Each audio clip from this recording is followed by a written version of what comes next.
할렐루야. 잠시 기도하고 하나님의 말씀을 나누길 원합니다.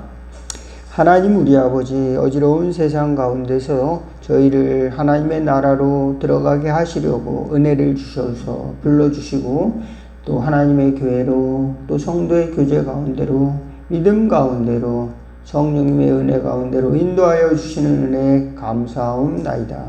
이 시간도 저희들 하나님의 말씀으로 든든한 반석 위에 새로운 신앙으로 설 수 있도록 인도하여 주시옵소서. 또 하나님의 함께 하심을 늘 확신하며 하나님의 약속의 말씀을 붙들고 저희들 좌로나 우로나 치치지 않고 승리하는 저희들 될 수 있도록 도와주셔서 날로 날로 새로워져서 하나님의 나라에 합당한 자로 설 수 있도록 도와주시옵소서. 그의 피가 우리 모든 허물을 씻어주시고 형제 사랑하기에 이르는 삶을 살아갈 수 있도록 날마다 용기를 더하여 주옵소서. 은혜를 더하여 주옵소서. 예수님의 이름으로 기도하옵나이다. 아멘. 이 시간 함께 은혜 나누실 하나님의 말씀은 열왕기상 22장 12절부터 18절인데요. 제가 12절, 여러분이 13절에서 18절까지 교독하겠습니다. 모든 선지자도 그와 같이 예언하여 이르기를 길르앗 라못으로 올라가 승리를 얻으소서. 여호와께서 그 성읍을 왕의 손에 넘기시리이다 하더니,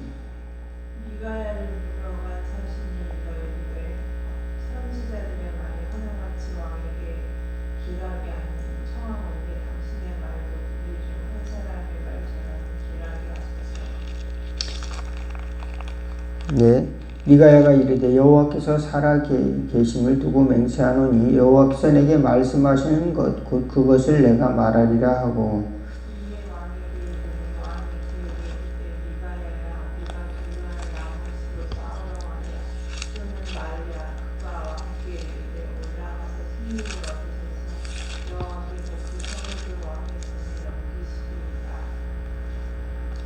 왕이 그에게 이르되 내가 몇 번이나 내게 맹세하게 하여야 내가 여호와 이름으로 진실한 것으로만 내게 말하겠느냐.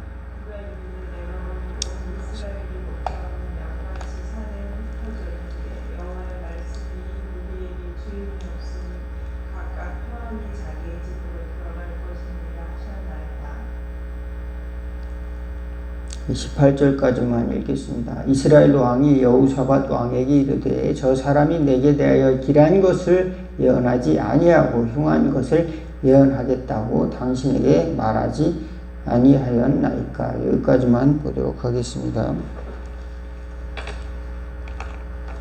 예, 오늘 본문 말씀의 배경은 이제 이스라엘의 두 나라, 즉 북왕국 이스라엘과 남왕국 유다의 왕이 이제 합동해서 아람 군대와 싸우러 나가자 하고 이제 결의하고 이제 그 준비하는 과정을 이제 설명을 하고 있습니다. 남유다는 여호사밧 왕이고 북왕국은 이제 아합 왕이었는데, 이제 우리가 이제 전에는 남유다와 북이스라엘이 우리 형제간 아닙니까? 형제간인데 싸우지 말고 우리가 힘을 합쳐서 저 아람 군대를 멸합시다, 이렇게 된 거죠. 그런데 많은 선지자들이 와서 싸움에 나가십시오. 거짓 선지자들이 와가지고 싸움에 나가면 반드시 이길 것입니다, 그랬어요. 그러니까 이제 여호사밧이라고 하는 사람은 하나님의 종들을 불러서 잘 카운셀링을, 그러니까 조언을 받읍시다. 그러니 또 다른 의견을 말하는 하나님의 종이 있냐고. 그러니까 미가야라는 하나의 선지자가 있는데, 하나님을 섬기는 선지자가 있는데 그 사람은 나한테 흉한 것만 예언한다. 그 사람이라도 빨리 데려와라. 그래서 합당한 충고를 받기 위해서 이 여호사밧은 그래도 똑똑한 사람이었습니다. 그래서 하나님의 말씀을 듣고자 초청을 하게 됩니다. 그런데 이제 미가야라고 하는 선지자가 이제 오늘 본문에는 가서 이제 승리를 얻으소서 그렇게 이야기하는 겁니다. 그런데 우리는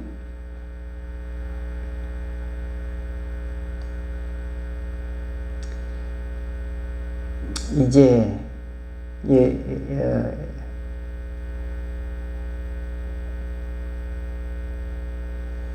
여기 12절에 보니까 모든 선지자도 그와 같이 예언하여 이르기를 길랏 라못으로 올라가 승리를 얻으소서 여호와께서 그 성읍을 왕의 손에 넘기리이다 이렇게 이야기하고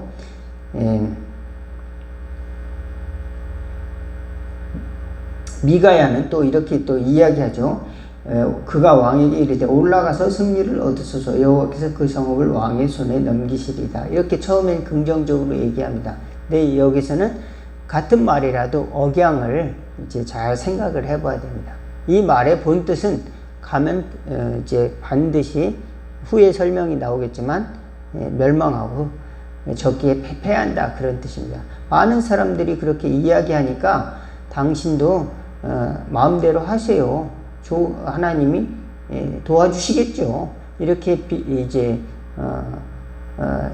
자기의 속 마음을 이야기하지 않고 그저 다른 사람이 그렇다고 하니까 그래 당신도 그렇게 믿고 가봐라 이렇게 이야기하는 식으로 이제 이야기를 하는 겁니다. 그런데 정말로 속마음은 어디 있느냐 이제 17절에 나왔습니다. 내가 보니 이스라엘이 목자 없는 양같이 산에 흩어졌는데 여호와의 말씀이 이 무리에게 주인이 없으니 각각 평안히 자기 집으로 들어갈 것이니라 하셨나이다. 그러니까 패하고 그 이스라엘이 그 나라가 이제 합작을 해서 유다와 군대를 일으켰지만 그 백성들이 다 흩어져 버린다는 뜻입니다. 그러니까 이제 패하고 돌아온다 그런 뜻입니다.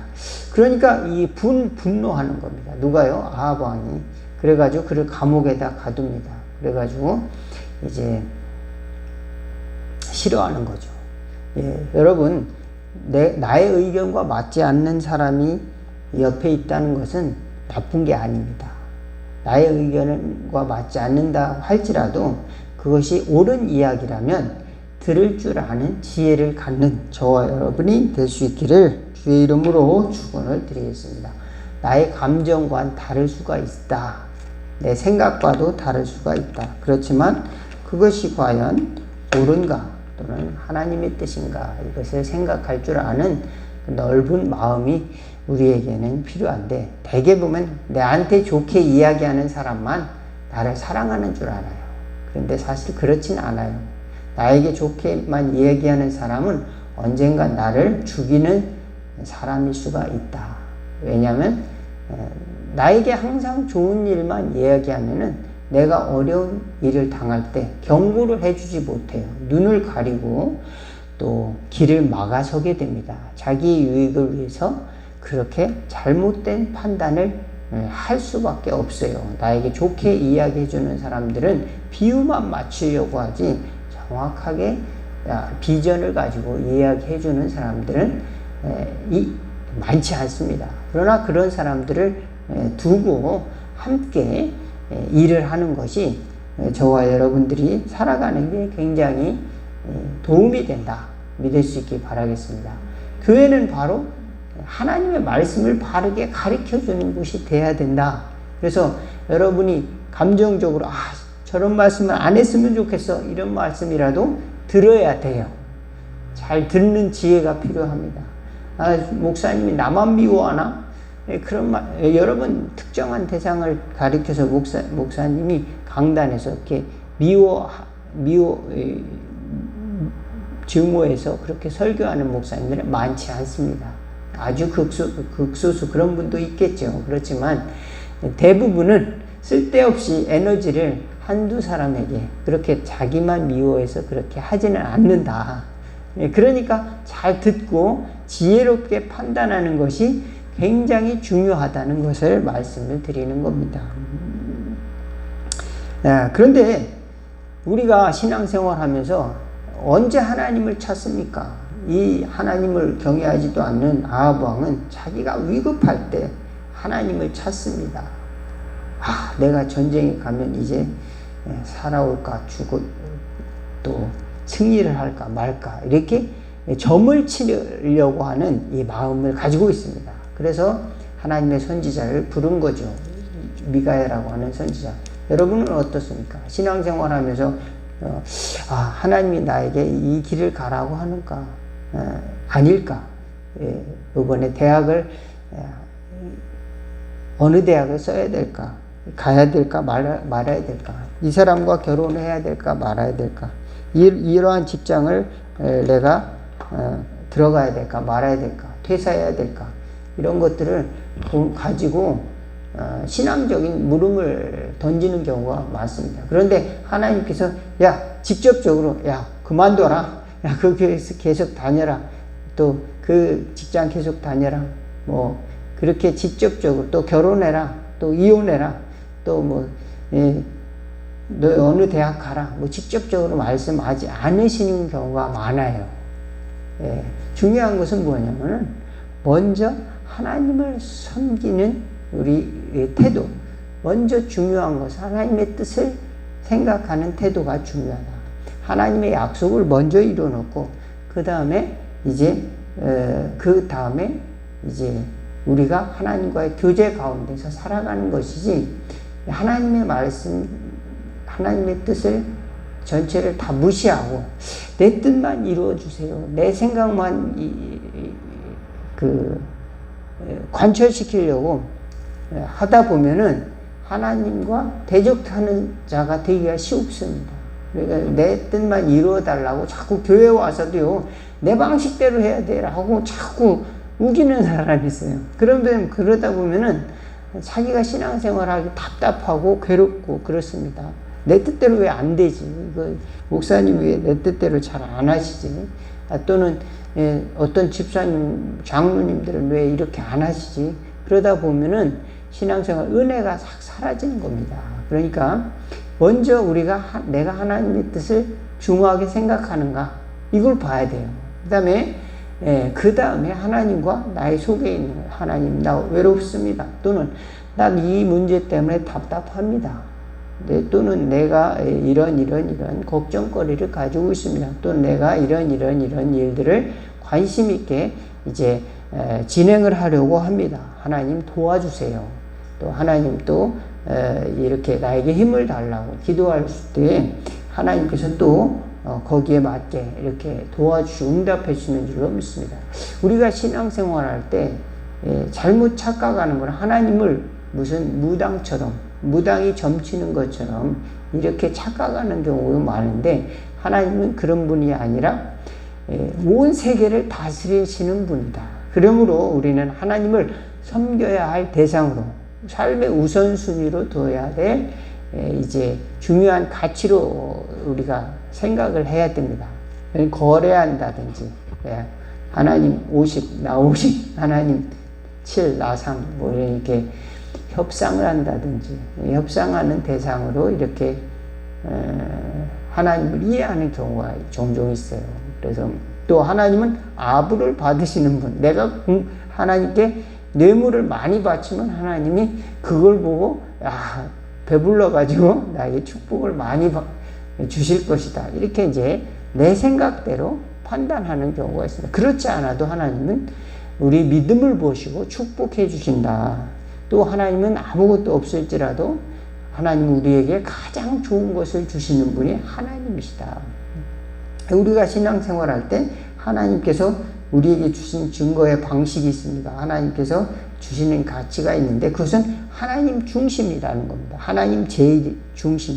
그 다음에 하나님의 아들이 오셔서 우리를 구원해 주신 구원의 중심이 우리가 신앙의 가치에 상당히 중요한 부분이라고 하는 겁니다. 그래서 예수님이 나를 통해서 예수님을 통해서 나를 구원해 주셨다.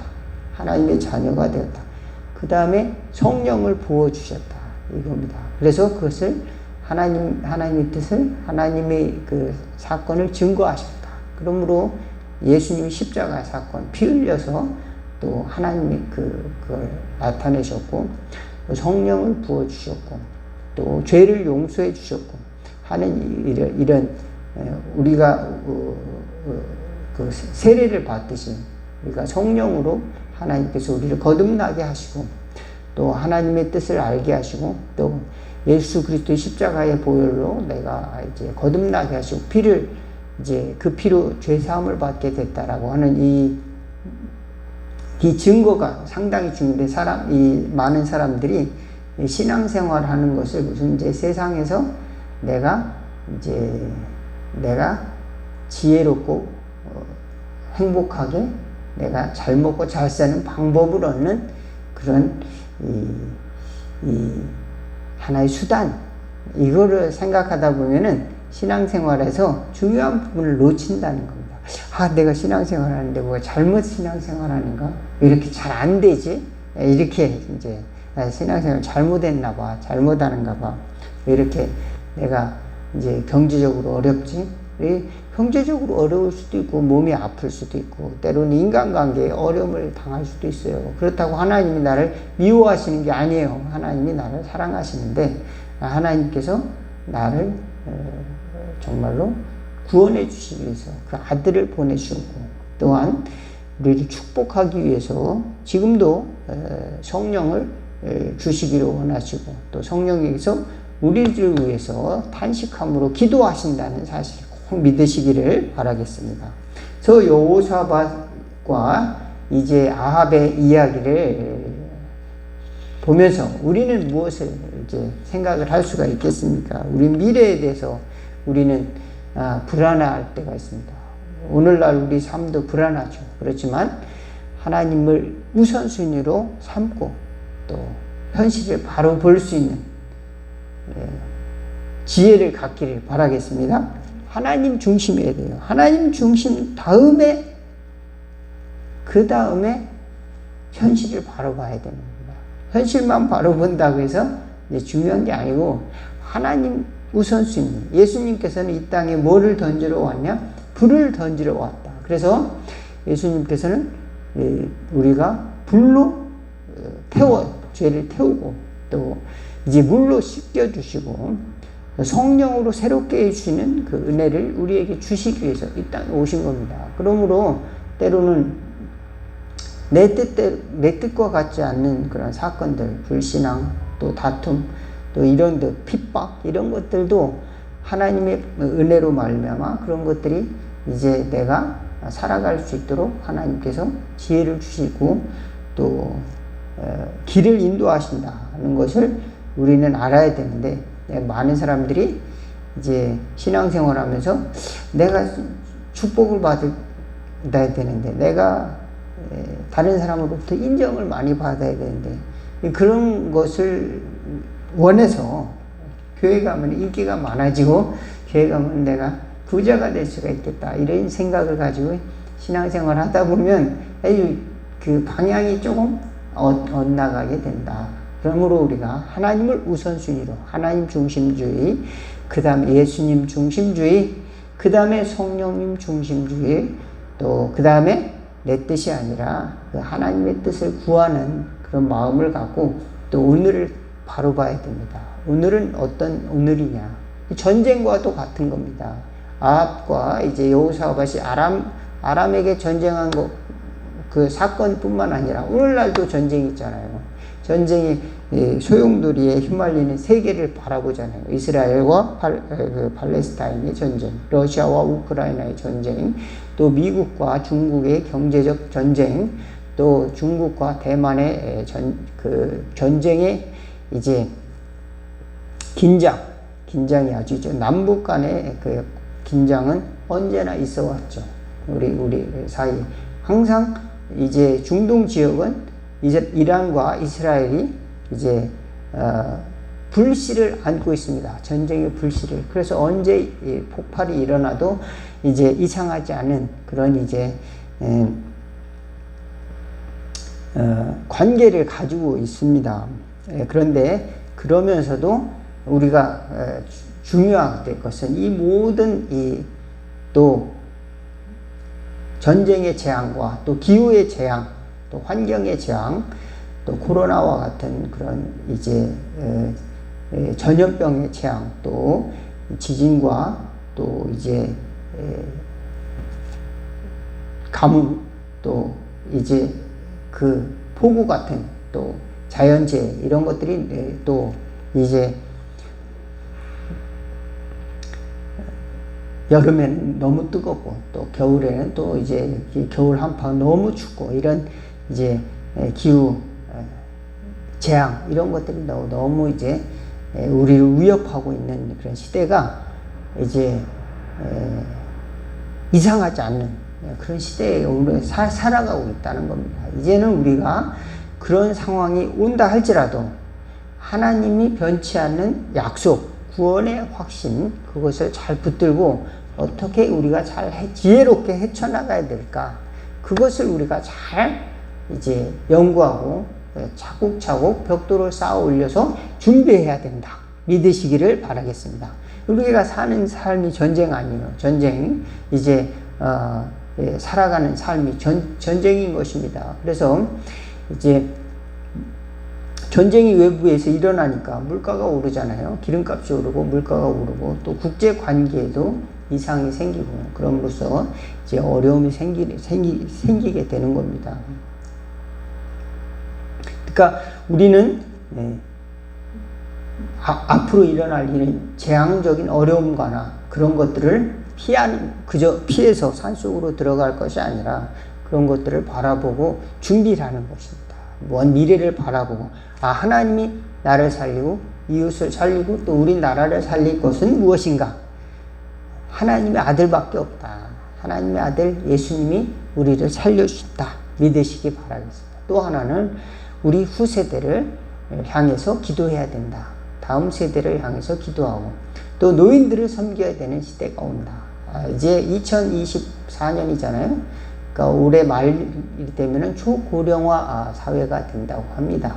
그래서 인구의 20% 이상이 되면은 초고령화 사회가 된다고 하는데 이제 2060년도가 되면은 또 이제 인구의 절반이 다 65세 이상이래요. 인구의 절반이 다 노인들. 그러니까 우리가 그런 현실들 또 교육의 문제라, 저출산의 문제라 이런 여러 가지 문제들을 보고 회피해야만 할 것이 아니라 차곡차곡 벽돌을 쌓아놓듯이 이렇게 준비할 수 있는 그런 은혜를 갖는 삶도 필요하다. 그것은 우리가